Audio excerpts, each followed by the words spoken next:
एक छोटे से टूटे फूटे घर में उर्मिला नाम की लड़की अपने पिता मोहनलाल के साथ रहा करती थी। उर्मिला की माँ का बहुत सालों पहले ही देहांत हो गया था।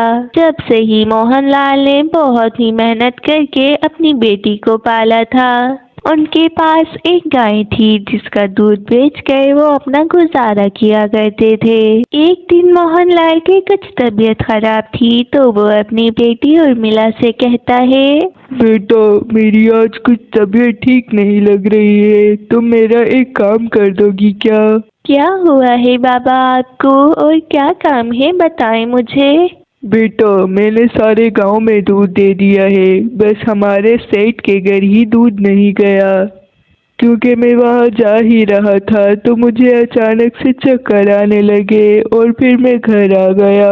तुम एक काम करो कि तुम ये दूध लेकर सेठ जी के घर चली जाओ और उनको ये दूध दे दो। ठीक है, मैं ले जाती हूँ दूध, आप फिक्र नहीं करें। फिर उर्मिला दूध लेकर सेठ जी के घर पहुँचती है। उर्मिला दूध लेकर घर के अंदर जाती है और एक नौकरानी से कहती है, ये दूध रख लो, ये मेरे पापा ने भिजवाया है।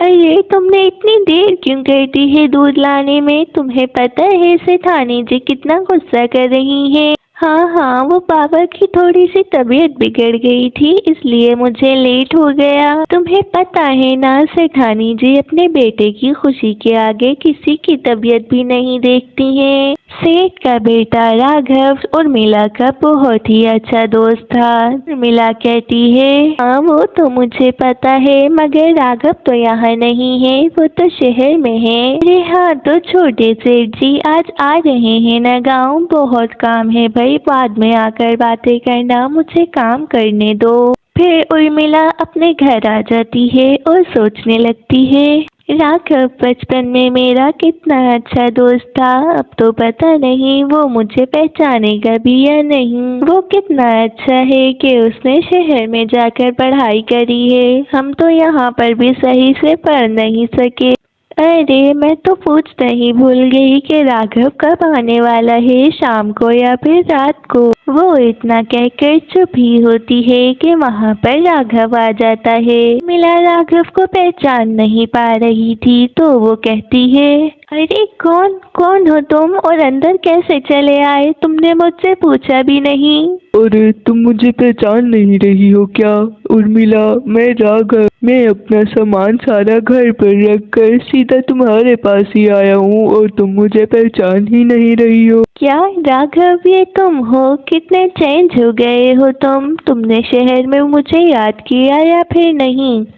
कैसी रही तुम्हारी पढ़ाई? अरे सारे सवाल जवाब यही कर लोगी क्या? चलो बैठ कर बात करते हैं। वो लोग अंदर जा ही रहे होते हैं कि सेठ की नौकरानी उर्मिला के घर आती है और कहती है, छोटे सेठ जी आप भी क्या करते हैं, आप घर पर सामान रखकर सीधा यहाँ चले आए और वहाँ सेठ और सेठानी आपका कितनी देर से इंतजार कर रहे हैं, जल्दी चलिए, वो बुला रहे हैं आपको। हाँ, तुम चली जाओ, मैं अभी आ रहा हूँ उर्मिला से थोड़ी बातें करके। नहीं नहीं, आपको मेरे साथ ही चलना होगा, मुझे सेठ जी ने कहा है कि आपको साथ लेकर आऊं। चलो उर्मिला, मैं चलता हूँ, मैं तुमसे बाद में मिलूंगा। इतना कहकर वो अपनी नौकरानी के साथ वहाँ से चला जाता है और उर्मिला कहती है, मुझे तो ऐसे ही लग रहा था कि राघव मुझे भूल गया होगा, मगर उसने तो मुझे सबसे पहले याद किया। मुझे बहुत ही अच्छा लगा ये सब। फिर जब राघव अपने घर में पहुंचता है तो उसकी माँ उससे कहती है, अरे बेटा कहाँ थे तुमने तो पता भी नहीं लगने दिया कि कब आए और कब चले गए। तुम्हारा बस सामान देखा तो मैंने नौकर से पूछा।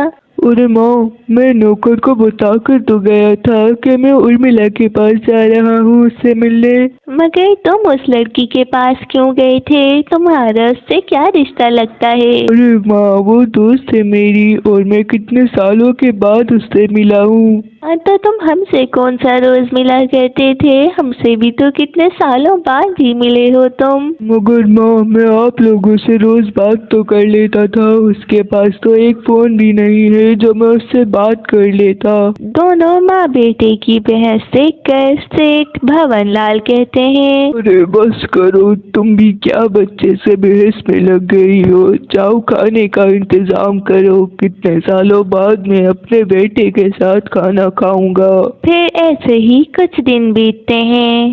एक दिन उर्मिला कुएं से पानी भरने आती है तो वहाँ पर राघव भी आ जाता है और उससे कहता है, अरे उर्मिला, तुम इतनी सुबह सुबह उठकर कुएं के पास क्या करने आई हो? अरे क्या राघव, तुम क्या भूल गए हो? गांव में सभी लोग ऐसे ही पानी भरने आते हैं सुबह ही सुबह। बल्कि तुम्हें कैसे याद रहेगा? तुम्हारे घर तो सारे नौकर ही पानी भरने आते हैं ना। हटो, मुझे पानी भरने दो। अरे हाँ, वो तो मैं भूल ही गया था। चलो अब तुम जल्दी से पानी भर लो, फिर हम तुम्हारे घर चलते हैं।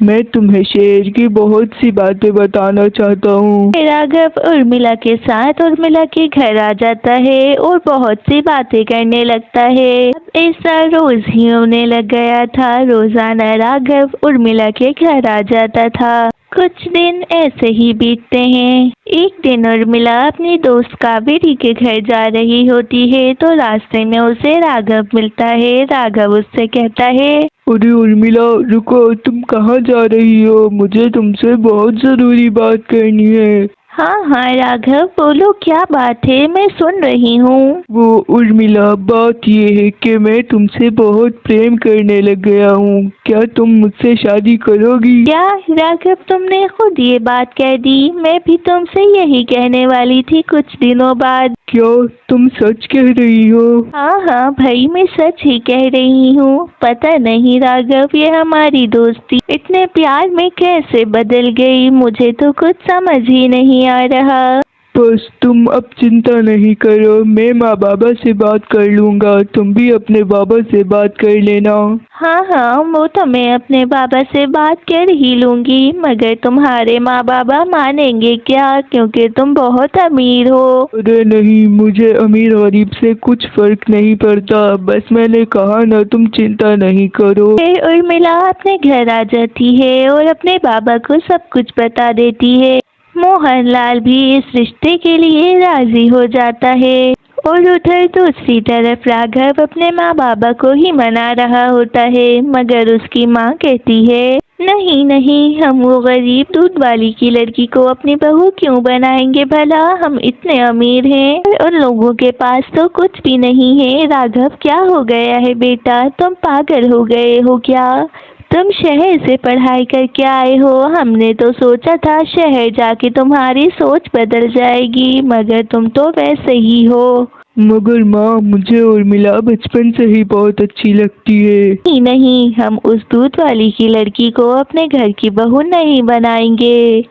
लोग क्या सोचेंगे कि इतने बड़े खानदान वाले इतने छोटे खानदान की लड़की को अपनी बहू बना रहे हैं। अरे बाबा, देखे ना, माँ तो मान ही नहीं रही हैं। आप ही इन्हें कुछ समझाएं। उर्मिला से बहुत प्रेम करता हूँ। मैं उसके अलावा किसी से भी शादी नहीं करूँगा। राघव के पापा भवनलाल बहुत ही अच्छे इंसान थे। वो अपने बेटे को इतना परेशान देखकर कहते हैं, आओ बेटा, तुम चिंता मत करो। तुम्हारी शादी उसी लड़की से होगी जिसको तुम पसंद करते हो। जब राघव के बाबा इस शादी से मान जाते हैं तो उसकी माँ कुछ भी नहीं कर पाती। फिर बहुत ही धूमधाम से उन लोगों की शादी होती है। शादी हो जाने के बाद वो दोनों मिलकर खुशी खुशी रहने लग जाते हैं।